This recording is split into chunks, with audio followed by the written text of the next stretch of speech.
Socialism has never worked. It's become a truism repeated by right-wingers and people who just don't know much about political theory. It could be something someone tries to say when you tell them you voted for Bernie Sanders. Psh, Bernie Sanders, don't you know that socialism has never worked? Many don't know much about the history of socialism or even really understand what socialism actually is. They hear the word socialism and they think of authoritarian regimes like the Soviet Union or North Korea. Or even worse, they might say, hey, socialism doesn't work when they're having a conversation about someone like Barack Obama, implying that Obama is himself a socialist. Now, it should go without saying that Obama is not a socialist, but this actually has to be explained to some people. This is true regardless of whether you are for or against socialism or communism or capitalism or social democracy. I am not a socialist, but I can only understand that if I actually know what socialism is. So let's begin there.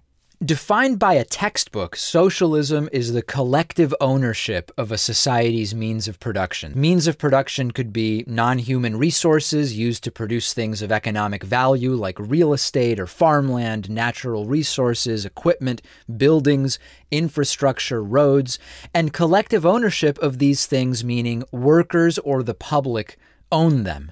Some define socialism as a system by which social equality can be achieved. In this broader way of thinking about it, socialism could mean any kind of socialistic philosophies or attitudes or tendencies, or a system that combines orthodox socialist practices with other constructs like capitalism. For instance, you could say that some Scandinavian countries are socialistic by modern standards, not because they have a system where the government or workers own everything, but because they have a system where there's a relatively greater amount of intervention by democratic government to protect socialistic ideals like egalitarianism, civil rights, equal education, environmentalism, and the prevention of abuse by actors in the free market. These are capitalist societies, and they're definitely not realizations of socialism as defined in a political science glossary. But these are manifestations of socialistic inclinations, especially when compared to what goes on in many other developed countries. Socialism is an extremely broad umbrella term to describe a wide range of political, social, and economic systems, movements, and ideas. Let's explore where socialism comes from, some of its variations, and how they functioned in society. Some elements of socialism have ancient roots. Ancient Buddhism taught that the individual and all other living beings are interconnected and interdependent, and that all humans should be treated equally and with kindness. People often draw parallels between socialism and Buddhism, and many say that Plato's Republic first articulated the notion of a socialist state, a state that aims to solve social problems by government action through higher taxes and redistribution of resources. There are lots of other aspects of Plato's Republic that don't at all align with modern socialism. Socialistic ideals are seen being portrayed in the Hebrew Bible, which in many places says that people should be treated equally and that we should be generous to the have-nots. The book of Leviticus says you shall not oppress or exploit your neighbor. Love your neighbor as yourself. Deuteronomy says God enacts justice for orphans and widows, and he loves immigrants, giving them food and clothing. That means you must also love immigrants because you were immigrants. Don't take advantage of poor or needy workers, whether they are fellow Israelites or immigrants who live in your land or your cities. From Ecclesiastes, it is God's gift to humankind that everyone should eat and drink. From Psalms, give justice to the weak and the fatherless, maintain the right of the afflicted and the destitute, rescue the weak and the needy, deliver them from the hand of the wicked. Now, this might get awkward for anti-socialist Christian conservatives, but the New Testament is also chock full of socialist themes. Jesus advocated that all people, including governments, should provide for the poor and distribute resources according to people's needs. Some quotes from the New Testament: all who believed were together and had all things in common, and they sold their possessions and goods and divided them among all men as every man had need. And the multitude of them that believed were of one heart and of one soul. Neither said any of them that aught of the things which he possessed was his own, but they had all things in common. If you would be perfect, go, sell what you possess and give to the poor. When you give a feast, invite the poor, the maimed, the lame, the blind, and you will be blessed, because they cannot repay you. Distribution was made unto every man according as he had need. To take another religious example, in Zoroastrianism, the prophet Mazdak the Younger in 6th century Persia promoted the implementation of social welfare institutions and collective ownership of property. Many ancient religions acknowledged the social nature of humans, whether on purpose or by accident, and promoted equality, caring for the needy, and common ownership. The term socialism itself wasn't used until the early 19th century in Western Europe by philosophers and social critics like Pierre-Joseph Proudhon, Henri de Saint-Simon, and Robert Owen. At first, the word was used not to describe any one political system, but as an abstraction, a philosophy that societies could or should operate to serve the collective, as opposed to just thinking about the individual. This was in the wake of the French Revolution, and in large part a reaction to the poverty and inequality that was growing out of the Industrial Revolution. And then over the course of the 19th and 20th centuries, there were many, many different philosophies that branched out of this to form separate socialist intellectual movements. This is where the idea that socialism means any one thing is dispelled. When someone says socialism has never worked, be suspicious that they're thinking very narrowly and really not taking into account how many different types of socialism there really are and how different types of socialism have manifested, or they might just be completely clueless about history, too. Many of the flavors of socialism have some overlap and aren't necessarily mutually exclusive movements. One of the first schools of socialist thought was utopian socialism, which in itself is sort of an umbrella of different theories. But in this way of thinking, socialists have posed that capitalists, factory owners, and others would voluntarily hand over the means of production to workers. They believed that this would be accomplished by way of education and conversations between socialists and capitalists until all the means of production were controlled by the collective and decentralized democracies. Many utopian socialists drew from Christianity to form the rationales for their views. Utopian socialism has often been criticized for focusing too much on theoretical models of how the socialism might work and not enough on how it would be achieved, hence the name utopian. Then there's Marxism. Now, many people refer to Marxism colloquially as communism, even though communism can actually describe an array of different systems, some of which don't even involve a state, which I'll touch on in a second. But Marxism is definitely not merely synonymous with socialism the way many people think. Marxism is a type of socialism or a type of communism, something very specific. And it's not just an economic system, it's an entire philosophical worldview and a way of analyzing politics and society, economics, history, religion, art, whatever. And there is much, much more that can be explained about Marxism than I'm able to cover in this video, but as an ultra-simplified overview, political Marxism is centered around class struggle, revolution, and Marx's historical theory of materialism. Marxism advocates a revolution wherein a society's means of production are taken by force rather than by reform or negotiation or slower forms of transition.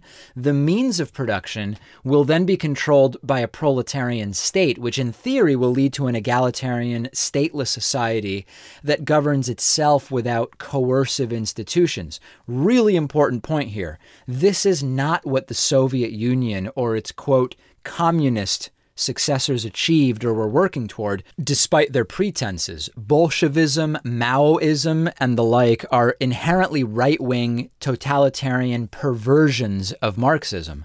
In direct contrast to Marxism and other forms of state socialism is libertarian socialism, where there's an emphasis on having a state that is either small and decentralized or completely non-existent. One version of libertarian socialism is anarchism, which is a set of socialist movements that generally oppose the idea of hierarchies and authority altogether, especially the state. Really, no variation or stage of anarchism involves government by definition, and almost all schools of anarchism see any type of hierarchy as either unnecessary or unethical in any kind of human interaction, a boss at the workplace, a leader in a social movement, whatever the case may be. Now, within anarchism, there is anarchist communism, which seeks to abolish not only the state, but all markets, money, and private property in exchange for communal ownership of the means of production and decentralized grassroots direct democracies. There's anarcho-syndicalism, which can be thought of as a sort of extension of anarchist communism, where the means of production are controlled by confederated trade unions called syndicates. This type of anarchism actually manifested in Catalonia, Spain, right before World War II. In this instance, socialism worked. Almost all industries and aspects of the economy were collectivized, and society functioned efficiently without capitalism or money. Catalonia was able to provide quality health care for its 2.5 million inhabitants. Under anarcho-syndicalism, Catalonia saw a growth in wealth and production and absence of poverty. More schools were built all around, objectively better public services were provided, and they had a highly effective military, which they constantly used to protect themselves against the Spanish nationalist forces during the Spanish Civil War. George Orwell described what he saw when he visited Catalonia in the 1930s. It was the first time I had ever been in a town where the working class was in the saddle. This shows you what human beings are like when they are trying to behave as human beings and not as cogs in the capitalist machine. Anarcho-syndicalist communities also exist today in Chiapas, Mexico, which first developed in the 1990s under the Zapatista movement. Today, they successfully provide adequate education and healthcare services for themselves. They have sustainable and ecologically sound agricultural practices, which provide more than enough food, and they are champions of women's rights and the rights of indigenous Mexicans. And there are many other types of socialist anarchism. By the way, socialist anarchism should be redundant because things like anarcho-capitalism present oppressive economic hierarchies of authority that are inherently non-anarchistic. But with all of the ANCAPs running around on the internet these days, it's worth just clarifying that point. Beyond anarchism, there is democratic socialism and social democracy, which seek to implement the principles of socialism in the context of a democratic and sometimes capitalist state. Principles like equality, social justice, environmentalism, civil liberties, free speech. Democratic socialism and social democracy differ from anarchism, obviously, because there is a state. They differ from Marxism because they're frequently thought of as systems that are achieved through reform as opposed to revolution, or they're thought of as vehicles for reform to something else, and they also don't carry many of the other characteristics of Marxism. Democratic socialism and social democracy are often considered more centrist than Marxism or anarchism, and according to many, are even compatible with capitalism, or at least some elements of capitalism.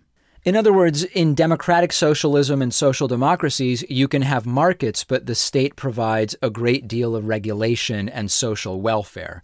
Distinctions are sometimes made between democratic socialism and social democracy, in that democratic socialist states will ensure that major factions of industry are publicly owned, while social democracies tend to exist within more capitalist frameworks. Currently, no countries in the world really fit the description of democratic socialism. Venezuela under Hugo Chavez claimed to be democratic socialist, but it was, and still is, by the way, just another right-wing, oppressive, authoritarian type of socialism. There are a handful of countries today that can be accurately described as social democracies. Modern social democracies allow egalitarianism, things like social welfare, universal health care, and representative democracy to flourish within the context of capitalism. Think of countries like Denmark, Finland, Norway, Iceland, Sweden. So modern social democracy is sometimes referred to as the Nordic model. These countries have free college, free graduate school, free or inexpensive world-class health care, paid through taxes. Compared to other developed countries, generally speaking, they have lower rates of crime and a higher quality of life. Socialism has been used to solve economic problems for millennia in a wide variety of places and in different forms. Sumeria, circa 2100 BC, had a state-planned economy. Food was directly distributed through the state. Evidence of their bureaucracies can be found written on tens of thousands of clay tablets that were excavated in modern-day Iraq. The Code of Hammurabi in Babylonia around 1750 BC fixed the wages of workers and capped how much physicians were allowed to charge their patients. In Egypt, during the Ptolemaic dynasty from 323 to 30 BC, the state controlled the means of production and every aspect of commerce. The government owned all of the land and decided what crops should be grown and where. It controlled the mines, the production of oil, salt, paper, textiles, and everything was funded through an intricate taxation system. Under Emperor Diocletian during the 3rd century BC, Rome responded to harmful monopolies and widespread poverty and unemployment by nationalizing all major industries and creating tons of public work projects.